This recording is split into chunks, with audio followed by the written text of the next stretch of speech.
तो आज जो हम लोग सेट लिए हुए हैं ये मॉडल सेट 2 होगा, जो हम इस तरह का 4 सेट आपको दिए हैं। 4 सेट में एक सेट आपको 100 नंबर का ऑब्जेक्टिव पार्ट 1 पार्ट 2 वीडियो के नाम से आ चुका है यूट्यूब पर। ये तीसरा वीडियो होगा जो सेट 2 का 1 से लेकर 50 तक क्वेश्चन आएंगे।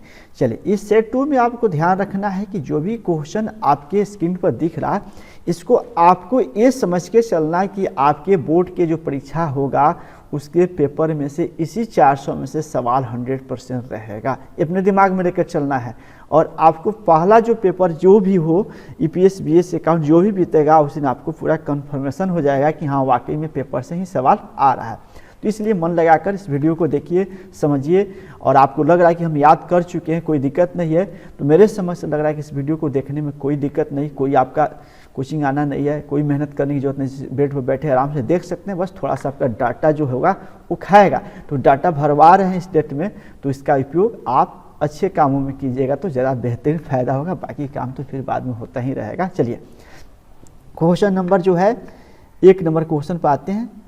आय व्यय खाता तैयार किया जाता है, इनकम एक्सपेंडिचर कौन तैयार करता है?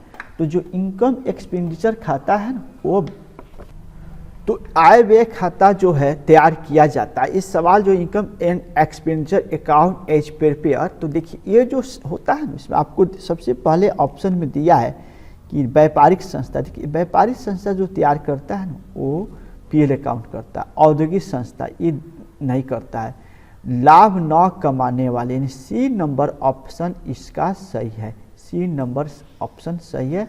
व्यापारिक संगठन का अव्यापारिक आय व्यय खाता जो तैयार किया जाता है लाभ न कमाने वाले संगठन। चलिए, विशेष उद्देश्य के लिए प्राप्त चंदा कहाँ दिखाया जाता है? विशेष उद्देश्य के लिए प्राप्त चंदा को लायबिलिटी साइड में दिखाया जाता है। स्पेशल डोनेशन को लायबिलिटी साइड में शो किया जाता है। सचिव के मानदेय का भुगतान क्या है? सचिव देव का मान का भुगतान होगा रिव्यू एक्सपेंडिचर होता है, रिव्यू एक्सपेंडिचर होता है। चलिए, उसके बाद है साझेदारी अनुबंध संलेख बनाना क्या है? कंपल्सरी है, ऐच्छिक है? देखिए पार्टनरशिप एग्रीमेंट बनाना ऐच्छिक होता है, इसलिए इसका आंसर बी होगा। चलिए 5 नंबर क्वेश्चन देखेंगे। साझेदारी फर्म के पुनर्गठन पर अपलिखित लेनदार का लेखा करना होगा। ये सवाल पहले से पूछा है। कोई भी लेनदार जो हो ना वो लिखा पढ़ी करने से छूट गया है और पुनर्गठन कर रहे हैं, और जब मिल गया लेनदार तो लेने वाला है, तो वर्तमान साझेदार की हानि होगा। वर्तमान साझेदार की हानि होगा, ऐसे इसका आंसर होगा वर्तमान साझेदार की हानि। आ कोनो संपत्ति लिखा पढ़ी में छूट गया है ना वो मिल जाएगा ना तो वर्तमान साझेदार। जैसे मान लीजिए हम लोग हिसाब किताब फरिया रहे हैं और कोनो 10 लाख रुपये लेने वाला आ गया, भाई हम आपसे 10 लाख रुपया हम आपके यहाँ हमारा है, हम लोग मान गए तो हानि हो गया ना। आ कोनो रिवैल्यूएशन करें और कोनो 10 लाख का सोना का सामान मिल गया तो लाभ हो जाएगा। एसेट मिल जाए तो लाभ और लायबिलिटी मिल जाए तो हानि। चलिए, उसके बाद साझेदारी प्रवेश के पुनर्मूल्यांकन लाभ हानि खाता कौन वहन करता है? सभी साझेदार द्वारा। जब भी रिवैल्यूएशन अकाउंट बनाया जाता है तो उसमें जो भी लाभ हानि होता है सभी साझेदार द्वारा वहन किया जाता है। राजेंद्र सतीश क्वेश्चन नेक्स्ट जो है देखते चलेंगे। 7 नंबर क्वेश्चन है। राजेंद्र सतीश तेजपाल का वर्तमान लाभ अनुपात है। सतीश ने सेवानिवृत्ति होने के बाद लाभ इतना है, तो बताइए इसमें सेक्रीफाइस रेशियो क्या होगा? देखिए अधिलाभ क्या है, तो इसमें गेनिंग रेशियो, तो गेनिंग रेशियो इसमें से ओल्ड माइनस न्यू करके निकालना पड़ेगा। ओल्ड माइनस न्यू निकालते हैं तो इसका रेशियो साइड आप निकालने के बाद 1:1 आएगा, आप चेक कर लेंगे। चलिए 8 नंबर क्वेश्चन में देखते हैं। एक साझेदार की मृत्यु होने पर संयुक्त जीवन बीमा पॉलिसी की राशि किसके पूंजी खाते में जमा किया जाता है? मृतक साझेदार सहित सभी साझेदार के खाते में। शेष बचे हुए साझेदार उनके लाभ अनुपात में। देखिए शेष साझेदार पूरा लाभ अनुपात में। जो क्वेश्चन 8 नंबर दिया है ना, 8 नंबर जो क्वेश्चन है उसका आंसर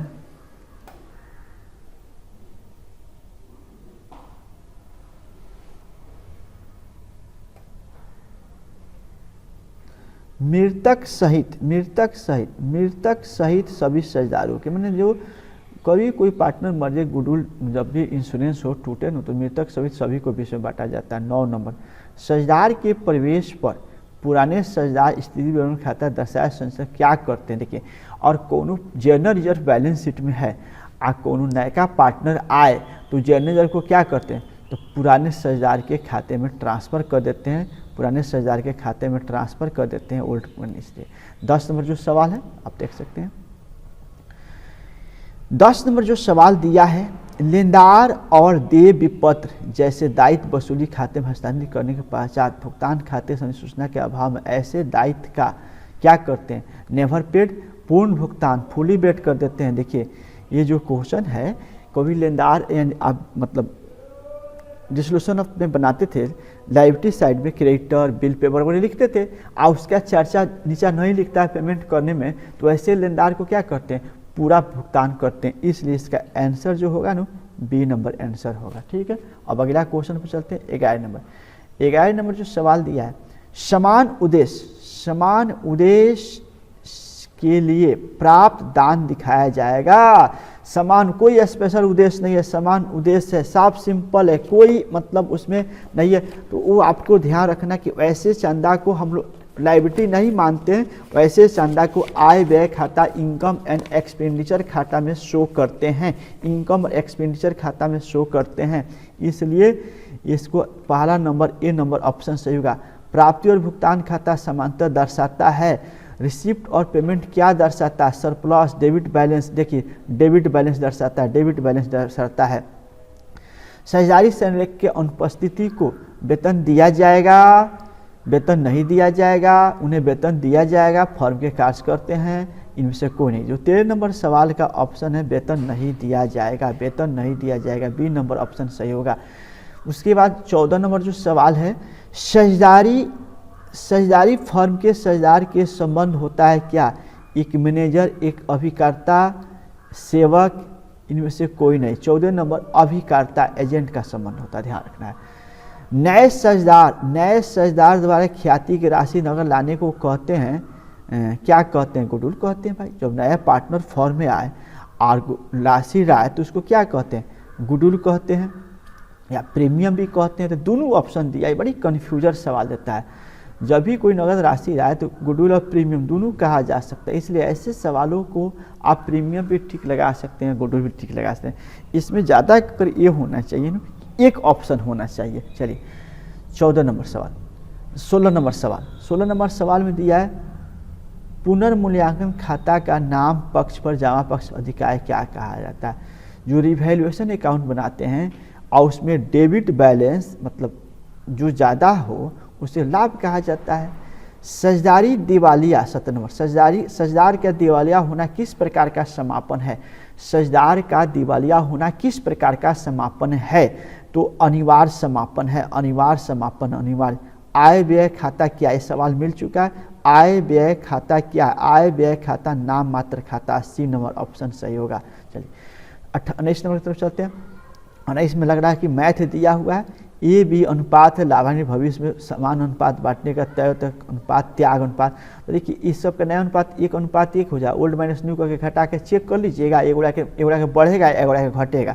इसलिए इसका आंसर जो होगा सी का आंसर आप चेक करने के बाद सी नंबर आंसर आएगा, एक बार चेक कर लीजिएगा, सी नंबर आएगा। चलिए भारतीय साझेदारी अधिनियम 20 नंबर, भारतीय साझेदारी अधिनियम किस वर्ष पारित किया गया था, 1932 में पास किया गया था। 1932 में, याद रखेंगे, एक नंबर ऑप्शन सही होगा। पुराने साझेदार का त्याग, देखिए पुराने साझेदार का त्याग निकालना मतलब पुराना माइनस नया, यानी पुराना अनुपात माइनस नया, तो ये वाला रेशियो काम करेगा, old ratio minus new ratio, ये वाला ऑप्शन सही होगा, बी नंबर। ख्याति क्या है, अमूर्त संपत्ति है, पहले से जानते हैं। ख्याति क्या है, अमूर्त अदृश्य संपत्ति। अब देखिए यहाँ दोनों दिया है, पहले अमूर्त संपत्ति होता है, अदृश्य संपत्ति, दोनों ऑप्शन में दे दिया है। तो अदृश्य भी होता है, अमूर्त भी होता है, तो इसके लिए दोनों के अलग अलग आंसर नहीं। अब एक सी में कह रहा है, कि अमूर्त और अदृश्य संपत्ति होता है। जब साझेदार का तरफ से फर्म द्वारा वसूली व्यय का भुगतान किया जाता है तो किसमें ऐसे डेबिट किया जाता है, तो वसूली खाते में लिखा जाता है, कोई करे, पार्टनर करे, कोई करे, उसमें लिखा जाता है।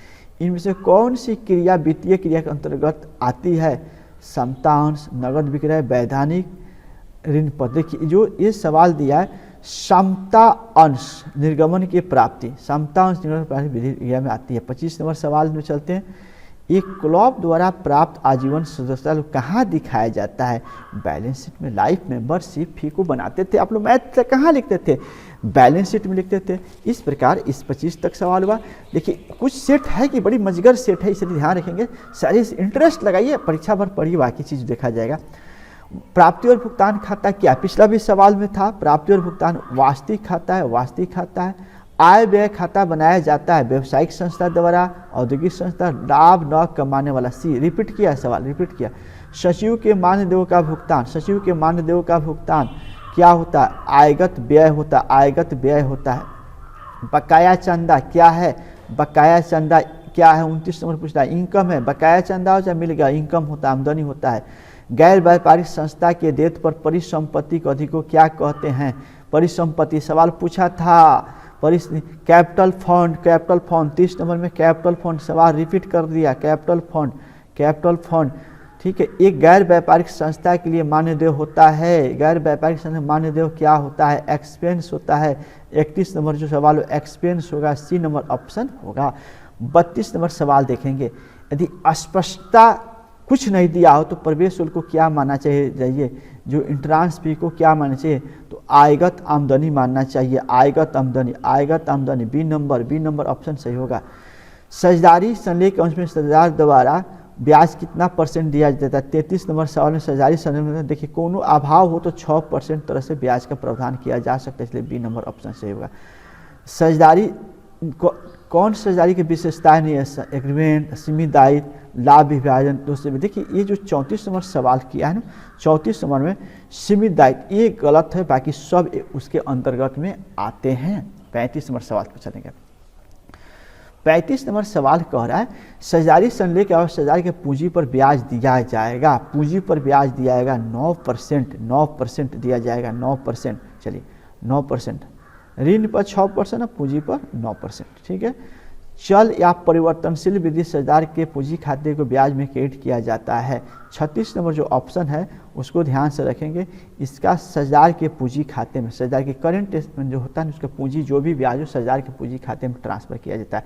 जब ऋण पत्र का सहायक प्रतिभूति जारी किया जाता है तो कौन सी प्रविष्टि करना पड़ता है? 1 नंबर बी और 1 और बी, या मन एंट्री किया भी जा सकता है और नहीं भी किया जा सकता। चाहे तो आप एंट्री इसका कर भी सकते हैं और चाहे तो नहीं कर सकते। इसलिए इसका जो आंसर होगा ना, इसका आंसर सी होगा। सी 1 या अथवा बी, दोनों में से कोई कर सकते, नहीं भी कर सकते। चलिए 38 नंबर जो सवाल दिया है वित्तीय विश्लेषण में शामिल होता है। वित्तीय विश्लेषण में शामिल होता है, वित्तीय विश्लेषण 38 में वित्तीय विवरण में शामिल होता है व्यापारिक खाता। वित्तीय विश्लेषण में कौन होता है? व्यापारिक खाता, ट्रेडिंग अकाउंट। निम्न कौन सा अलाभकारी संगठन है? झारखंड टाटा स्टील दिख रहा है। टाटा स्टील जो होता है अलाभकारी संगठन, बाकी सब है। एयर इंडिया देखिए थोड़ा सा पढ़ेंगे, अलाभकारी संगठन है। कौन सा अलाभकारी संगठन? झारखंड, ये वाला 1 नंबर आंसर इसका सही होगा। 1 नंबर होगा, थोड़ा सा आप लोग चेक कर लीजिए, 1 नंबर होगा, ठीक है। इसके बाद स्वामी तत्व अनुपात की गणना का सूत्र बताइए। प्रॉपर्टी रेशियो, प्रोप्राइटर रेशियो की याद रखिए। प्रोप्राइटर रेशियो का सूत्र होता है share holder fund total asset, share holder fund total asset, सूत्र याद कर लीजिए। चलिए 40 नंबर के बाद आ जाते हैं 41 नंबर संपत्ति और दायित्व। संपत्ति और दायित्व, संपत्ति और दायित्व उनके पुनर्मूल्यांकित पर दिखाया जाता है न्यू बैलेंस शीट में। न्यू बैलेंस शीट में, न्यू बैलेंस शीट में